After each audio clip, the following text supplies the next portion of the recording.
सबको जय मसीह। फिर से एक नए एपिसोड में आपका स्वागत है। तो पिछले एपिसोड में हम लोग अमेरिकन प्रेसिडेंट जो बाइडेन का जो इसराइल यात्रा के बारे में बता रहे थे और अमेरिका इसराइल को त्यागने वाला है। तो ये यात्रा का कुछ विशेष बातें हैं, वो आपको बताएंगे बाद में। तो आपका जो ध्यान है हम यहाँ पर आकर्षित करना चाहते हैं। हम सब जानते हैं इस्राएली जनता दुनिया की चारों ओर छितरा गए थे।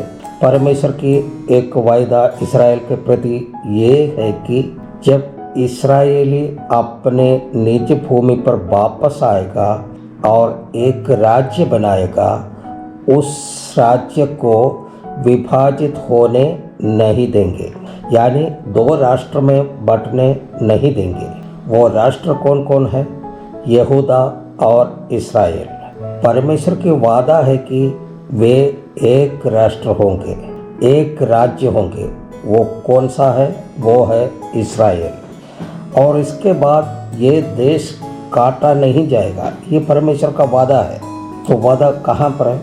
एजेकियल का किताब में 37 अध्याय 22वां वचन में ये बात लिखा है, और मैं उनको उस देश अर्थात इस्राएल के पहाड़ों पर एक ही जाति कर दूंगा, और उन सबों का एक ही राजा होगा, और वे फिर से दो न रहेंगे और न दो राज्यों में कभी बटेंगे।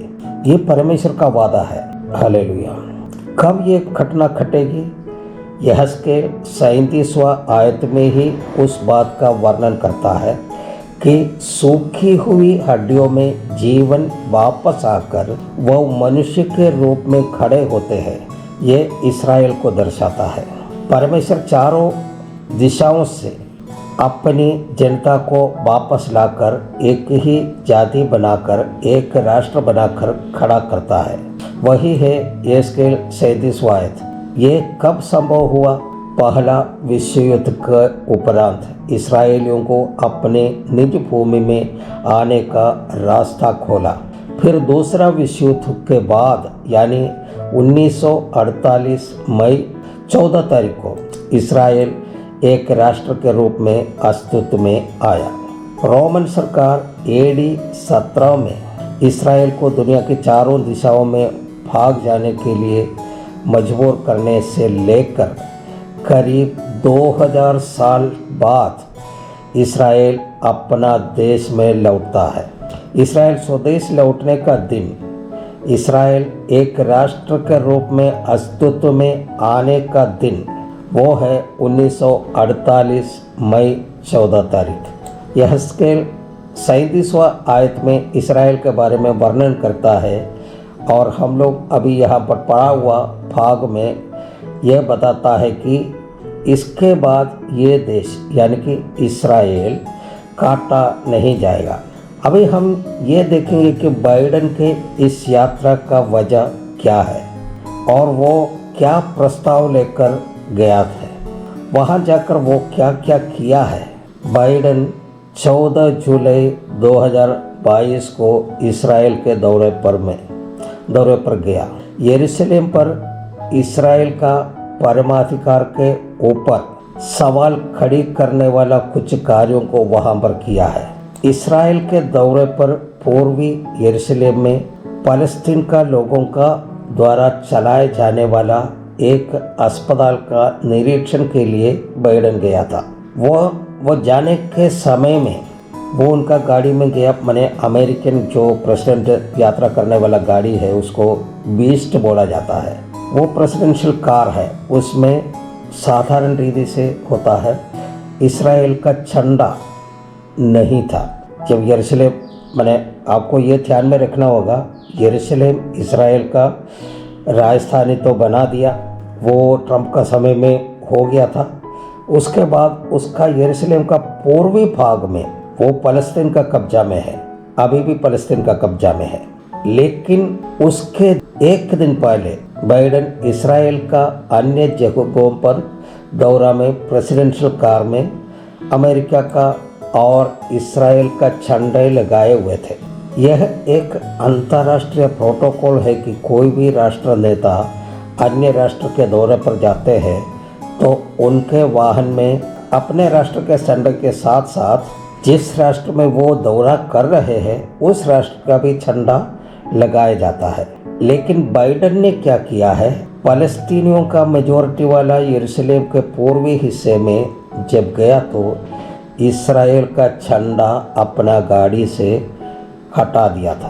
केवल इतना ही नहीं, इस्राएल का कोई भी अधिकारी को उनके साथ जाने का अनुमति भी नहीं दिया गया है।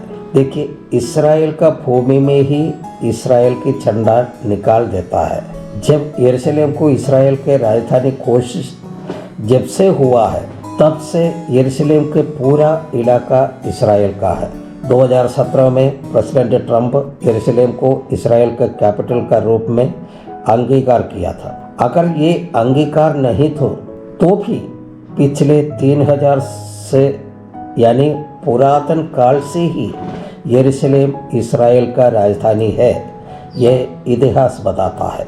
जो बाइडेन पूर्वी यरूशलेम में फ़लस्तीनियों द्वारा चलाए जाने वाला अस्पताल के लिए $100 मिलियन का सहायता भी देने का वायदा किया था। इससे साफ मालूम हो जाता है कि उनको उस जगह के लिए विशेष दिलचस्पी है।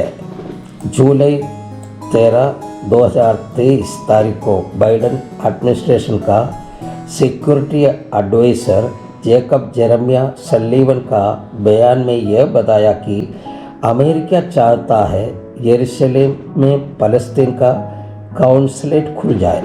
उसके कुछ समय बाद व्हाइट हाउस का स्पोक्सपर्सन जॉन किर्बी बताते हैं यरूशलेम में फ़लस्तीन का काउंसलेट खुलने के लिए अमेरिकन पॉलिसी में कोई फेरबदल करने का आवश्यकता नहीं है। ध्यान दीजिए, 2019 में तत्कालीन अमेरिकन प्रेसिडेंट रोनाल्ड ट्रंप यही फ़लस्तीन का काउंसलेट को बंद करवाया था। अभी वर्तमान में फ़लस्तीन का सारा मामला अमेरिकन काउंसलेट इस्राएल करता है। फ़लस्तीन का काउंसलेट खोलना है तो यहाँ पर उनका लीडर्स एंड एडमिनिस्ट्रेटिव हेडक्वार्टर्स जो रामल्ला में है वहाँ क्यों नहीं खोल रहे। दूसरी बात यह है, इस्राएल में यहूदी लोग पहले से है और वे लोग इस्राएल को अपना कैपिटल मान भी रहे हैं, फिर अलग से क्यों। इसका मतलब है बाइडेन का एक रहस्य एजेंडा है इसके पीछे। ऐसे काउंसलेट यरूशलेम में खोलने से क्या होगा, फ़लस्तीन को यरूशलेम में एक स्थायी जगह मिल जाएगा और आगे चलकर पूर्वी यरूशलेम को फ़लस्तीन का कैपिटल बना करके फ़लस्तीन राष्ट्र बना सकते हैं। बाइडेन फ़लस्तीन अथॉरिटी के साथ जब मिला तो महमूद अब्बास बोले इस्राएल को एक अपार्थाइड नेशन यानी कि रंग भेद वाला राष्ट्र बताकर बोला है। फ़लस्तीन के ज़मीन को इस्राएल कब्जा कर रखा है।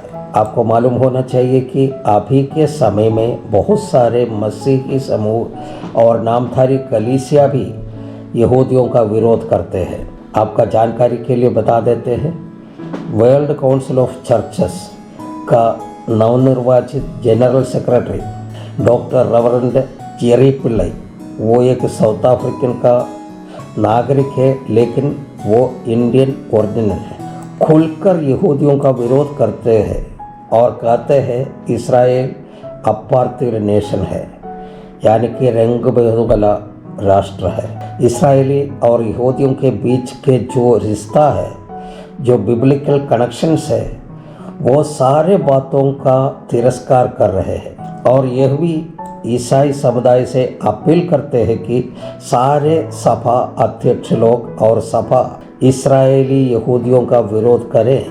मैंने लोग जो बता रहे हैं वो रंग भेद वाली राष्ट्र है इस्राएल। वही इस्राएल पार्लियामेंट में 2 अरब पार्टी है। इस्राएल जुडिशरी में सुप्रीम कोर्ट से लेकर के नीचे के अदालत तक अरब जजेस है। एडमिनिस्ट्रेशन में यहूदी लोग हैं। अरब इस्राएली लोग मीडिया में है, बिजनेस में है, यहाँ तक कि इस्राएल के आर्मी और सिक्योरिटी में भी। ऐसे हर क्षेत्र में अगर मैंने यहूदी लोग हैं। अगर ये अपार्थाइड नेशन रहते तो इन लोगों को क्यों शामिल करते हैं। ये केवल इसराइल और यहूदियों को बदनाम करने के लिए अफवाहें फैला करके दुनिया के सामने अच्छा बनने का कोशिश है और कुछ नहीं। अब बाइडेन का इस्राएल का दौरे का मकसद एक ही है, यरूशलेम इसराइल को 2 स्टेट में बांटना है। यरूशलेम को दो में बांटना है, यानी कि वो इसराइल के कैपिटल भी रहे और फ़लस्तीन का कैपिटल भी रहे। वो इस बात से साबित हो जाता है, वहाँ का एक अखबार हारेट्स ये 15/7/2022 को उसका हेडलाइन देखने से वो वहाँ पर लिखा है, Biden commits 2 state solution based on 1967 borders for first time as president. इसी कारण से बाइडेन उनके दौरे के समय इसराइल के ज़मीन में ही इसराइल का झंडा को निकालते हैं। कोई भी इस्राएली अधिकारी को बाइडेन के साथ पूर्वी यरूशलेम की ओर जाने की अनुमति नहीं देते। फ़लस्तीन का काउंसलेट यरूशलेम में खोलने जा रहे हैं। संक्षिप्त में बोलेंगे तो बाइडेन पूर्वी यरूशलेम को फ़लस्तीन का कैपिटल बनाना चाहते हैं। उनका मकसद यही है, यरूशलेम को 2 टुकड़ा करना। इसका साफ मतलब यही है, जो बाइडेन एडमिनिस्ट्रेशन फ़लस्तीन का काउंसलेट यरूशलेम में ओपन करना चाहते हैं और यह भी बताते हैं कि अभी उसके लिए सही वक्त नहीं है, कारण इसराइल में अभी एक कामचलाऊ सरकार है। जो समय था जब नवंबर 2022 में चुनाव के बाद एक स्थायी सरकार आएंगे तो ये काउंसलेट खोलने का विचार में था।